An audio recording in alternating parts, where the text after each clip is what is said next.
परिचय। बहन, आज मैं एक प्रयोग करने जा रहा हूं जिसे मैंने कल अपने स्कूल में सीखा था। बहुत अच्छा, मैं प्रयोग देखना चाहूंगी। हाँ बिल्कुल, हम एक द्रव का तापमान मापने जा रहे हैं। हमें गर्म पानी के एक फ्लास्क और एक थर्मामीटर की जरूरत है। पहले हम थर्मामीटर को गिलास में डुबोते हैं। उसके बाद हम पानी के सही तापमान को मापते हैं। भैया, यह थर्मामीटर कैसे कार्य करता है? सुनो, थर्मामीटर के अंदर पारा होता है। जब हम थर्मामीटर को गर्म पानी में रखते हैं तो पानी की ऊष्मा से पारे में प्रसार होता है। पारा जिस बिंदु पर रुक जाता है वह बिंदु पानी के तापमान को इंगित करता है। बड़ा रोचक है और मैं इसके बारे में और अधिक जानना चाहती हूँ। छात्रों, आज हम द्रव्य के तापीय गुणधर्मों के बारे में और अधिक अध्ययन करेंगे। उद्देश्य: पाठ के अंत में आप निम्न करने में सक्षम हो जाएंगे। तापमान और ऊष्मा को परिभाषित करना, तापमान को मापना, आदर्श गैस समीकरण और परम ताप का विश्लेषण करना, तापीय प्रसार की गणना करना, विशिष्ट ऊष्मा धारिता का मूल्यांकन करना, कैलोरी मिति को परिभाषित करना, अवस्था परिवर्तन को समझना, ऊष्मा स्थानांतरण को जानना, किसी पदार्थ की तापीय चालकता की गणना करना, न्यूटन के शीतलन नियम को परिभाषित करना, तापमान और ऊष्मा। एक पिंड के तापमान को पिंड की गर्माहट या ठंड की कोटि के रूप में परिभाषित किया जाता है। इसका SI मात्रक केल्विन है और सामान्यतः तापमान के मात्रक के लिए डिग्री सेल्सियस का प्रयोग किया जाता है। ऊष्मा ऊर्जा का एक रूप है जिससे गर्माहट की अनुभूति होती है। इसका SI मात्रक जूल है और आमतौर पर मात्रक के लिए कैलोरी का उपयोग किया जाता है। 1 कैलोरी बराबर 4.184 जूल।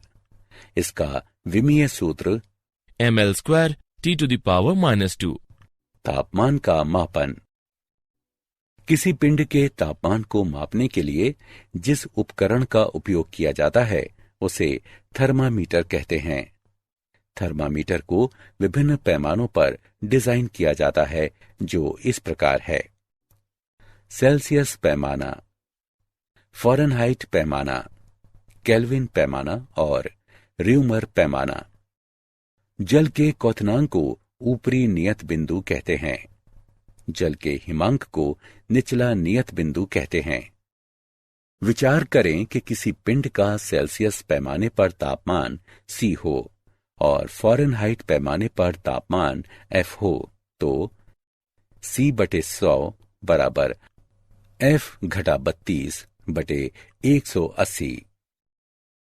उदाहरण: एक नए डिजाइन के थर्मामीटर में निचला नियत बिंदु और ऊपरी नियत बिंदु क्रमशः 5 डिग्री और 95 डिग्री होता है।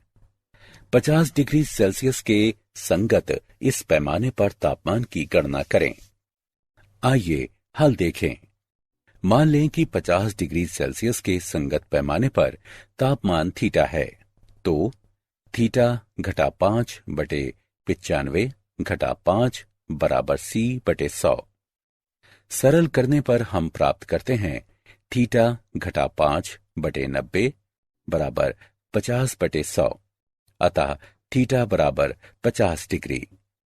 इस प्रकार डिजाइन किए गए थर्मामीटर के पैमाने पर अभीष्ट तापमान 50 डिग्री है। आदर्श गैस समीकरण और परम ताप। निम्न घनत्वों पर सभी गैसें एक समान प्रसार व्यवहार प्रदर्शित करती हैं। चूंकि PV बराबर नियतांक और V/T बराबर नियतांक तो PV/T भी नियतांक है। इस संबंध को आदर्श गैस नियम के नाम से जाना जाता है। आदर्श गैस समीकरण को इस प्रकार भी लिखा जा सकता है, PV बराबर म्यू आर टी, जहां म्यू बराबर गैस के एक नमूने में मोलों की संख्या और आर बराबर सार्वत्रिक गैस नियतांक। नियतांक आयतन गैस थर्मामीटर में तापमान दाब के पदों में पढ़ा जाता है। परम ताप वह तापमान जिस पर कंपन को छोड़कर समस्त आणविक गतिविधि रुक जाती है, परम ताप कहते हैं। यह अत्यधिक निम्न तापमानों पर गैसों के व्यवहार से गणनाओं और प्रेक्षणों द्वारा प्राप्त एक सैद्धांतिक मान है। परम ताप को घटा 273 डिग्री सेल्सियस के बराबर माना जाता है। तापीय प्रसार। तापीय प्रसार को एक ऐसी प्रक्रिया के रूप में परिभाषित किया जाता है जिसमें कोई पदार्थ गर्म करने पर फैलता है। तापीय प्रसार के निम्न प्रकार हैं। रेखीय प्रसार। प्रसार के इस प्रकार में पदार्थ केवल एक ही दिशा में फैलता है, अर्थात लंबाई में। क्षेत्रीय प्रसार। प्रसार के इस प्रकार में पदार्थ दो दिशाओं में फैलता है, अर्थात लंबाई और चौड़ाई में। आयतन प्रसार। प्रसार के इस प्रकार में पदार्थ तीन दिशाओं में फैलता है, अर्थात लंबाई, चौड़ाई और ऊंचाई में। रेखीय प्रसार। मान लें कि L लंबाई की एक छड़ है जिसे डेल्टा T तापमान से गर्म किया जाता है, और मान लें कि इसकी लंबाई L डैश हो जाती है। लंबाई में परिवर्तन मूल लंबाई और तापमान में परिवर्तन के अनुक्रमानुपाती होता है। इससे प्राप्त होता है L डैश घटा L अनुक्रमानुपाती L डेल्टा T, या L डैश घटा L बराबर alpha L delta T। Alpha का मान बराबर L डैश घटा L डेल्टा T, जहां अल्फा बराबर रेखीय प्रसार गुणांक है। किसी छड़ की सामग्री के रेखीय प्रसार गुणांक को प्रति इकाई इसके तापमान में वृद्धि या परिवर्तन प्रति इकाई मूल लंबाई इसकी लंबाई में परिवर्तन के रूप में परिभाषित किया जाता है। क्षेत्रीय प्रसार। तापमान T1 पर मूल पृष्ठ क्षेत्रफल A वाले एक समतल पर विचार करें। मान लें कि तापमान T2 पर समतल का क्षेत्रफल A है। इससे प्राप्त होता है A घटा A अनुक्रमानुपाती A डेल्टा T, या A घटा A बराबर beta A delta T। Beta का मान बराबर A घटा A बटे A डेल्टा T, जहां बीटा बराबर क्षेत्रीय प्रसार गुणांक। क्षेत्रीय प्रसार गुणांक को प्रति इकाई इसके तापमान में वृद्धि या परिवर्तन प्रति इकाई मूल क्षेत्रफल पिंड के क्षेत्रफल में परिवर्तन के रूप में परिभाषित किया जाता है। आयतन प्रसार गुणांक। तापमान T1 पर मूल आयतन V के एक गोलीय पिंड पर विचार करें। मान लें कि तापमान T2 पर पिंड का आयतन V है। इससे प्राप्त होता है V घटा V अनुक्रमानुपाती V डेल्टा T, या V घटा V बराबर gamma V delta T। Gamma का मान बराबर V घटा V बटे V डेल्टा T, जहां गामा बराबर आयतन प्रसार गुणांक।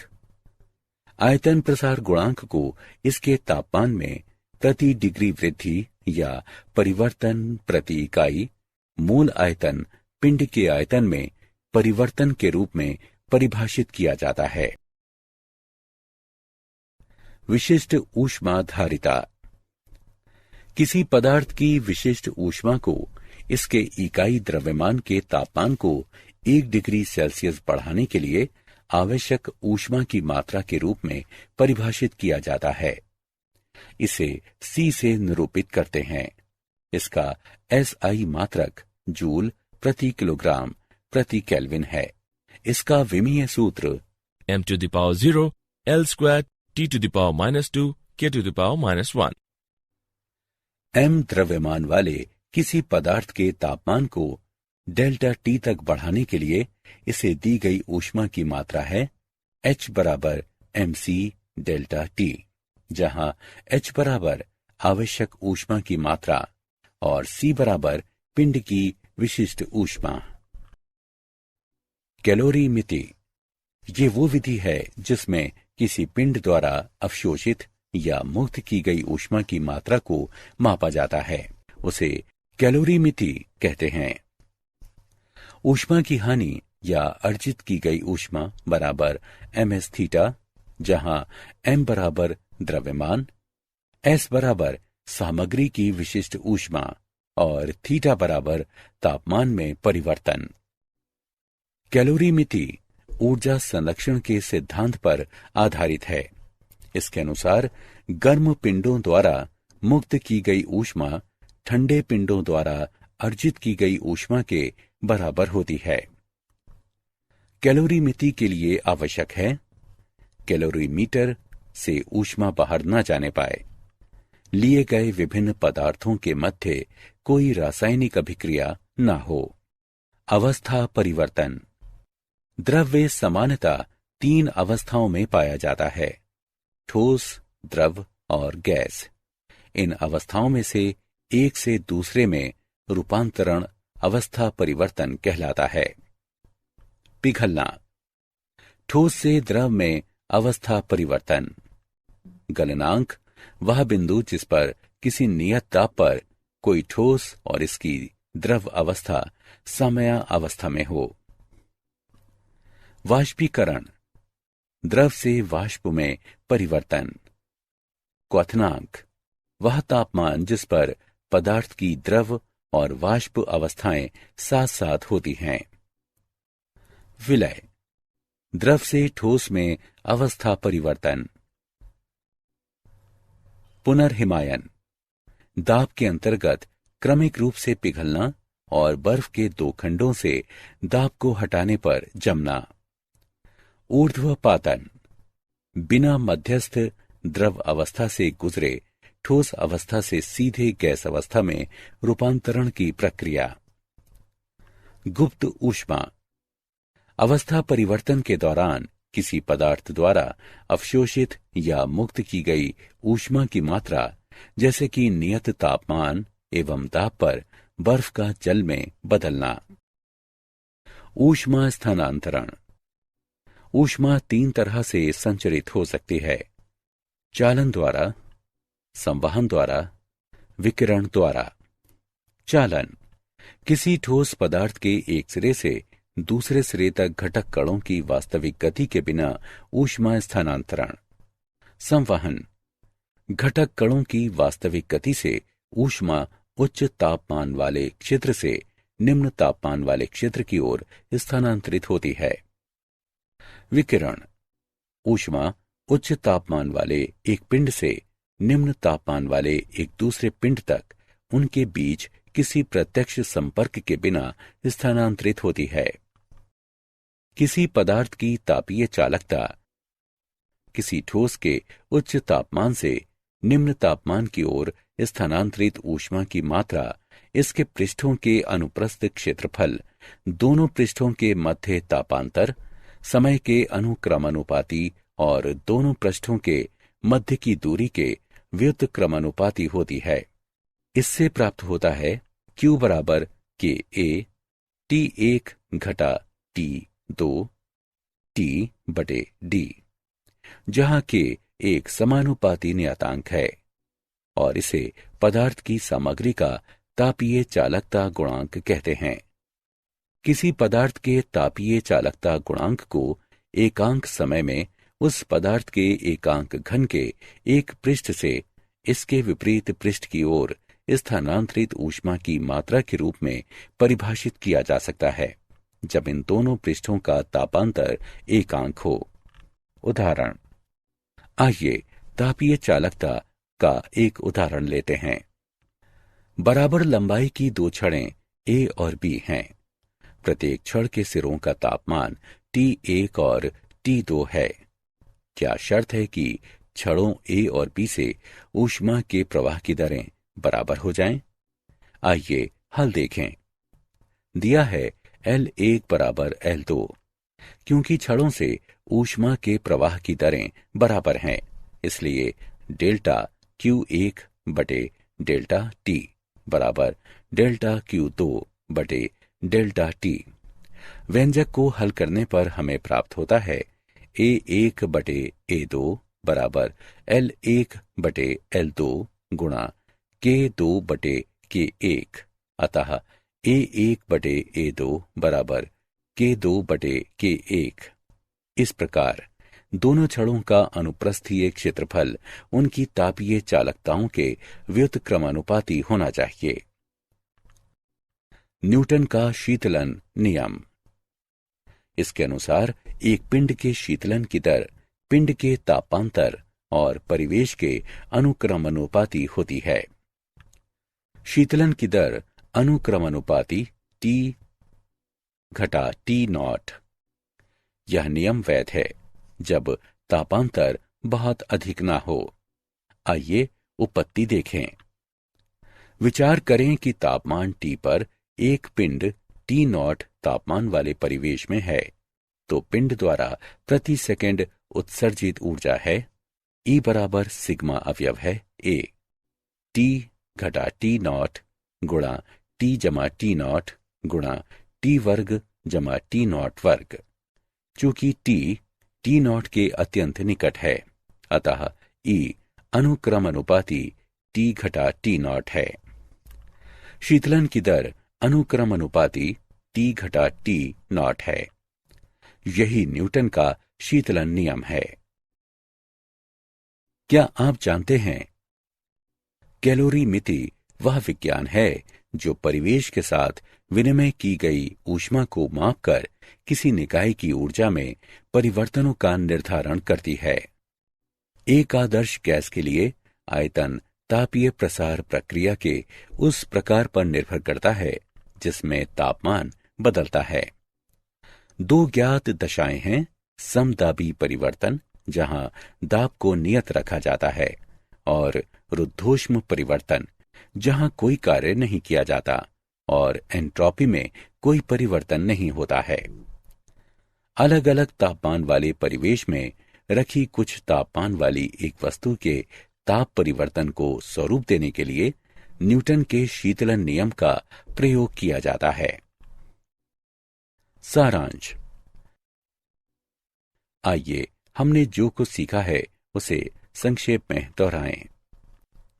किसी पिंड का तापमान मापने के लिए जिस उपकरण का प्रयोग किया जाता है उसे थर्मामीटर कहते हैं। तापीय प्रसार को एक ऐसी प्रक्रिया के रूप में परिभाषित किया जाता है जिसमें कोई पदार्थ गर्म करने पर फैलता है। किसी पिंड के ऊष्माधारिता को पूरे पिंड के तापमान को 1 डिग्री सेल्सियस बढ़ाने के लिए आवश्यक ऊर्जा की मात्रा के रूप में परिभाषित किया जाता है। कैलोरीमिति ऊर्जा संरक्षण के सिद्धांत पर आधारित है, जिसमें गर्म पिंडों द्वारा ऊष्मा की हानि ठंडे पिंडों द्वारा अर्जित ऊष्मा के बराबर होती है। अणुओं का अपने समीपवर्ती अणु के साथ संघट्ट द्वारा ऊष्मा का स्थानांतरण चालन कहलाता है। संवहन ऊष्मा स्थानांतरण का एक ऐसा तरीका है जिसमें अणु ऊष्मा को स्थानांतरित करने के लिए एक स्थान से दूसरे स्थान तक गति करते हैं। विकिरण ऊष्मा स्थानांतरण का सबसे त्वरित तरीका है जिसमें किसी माध्यम की आवश्यकता नहीं होती। न्यूटन के शीतलन नियम के अनुसार एक पिंड द्वारा ऊष्मा हानि की दर परिवेश से तापांतर के अनुक्रमानुपाती होती है।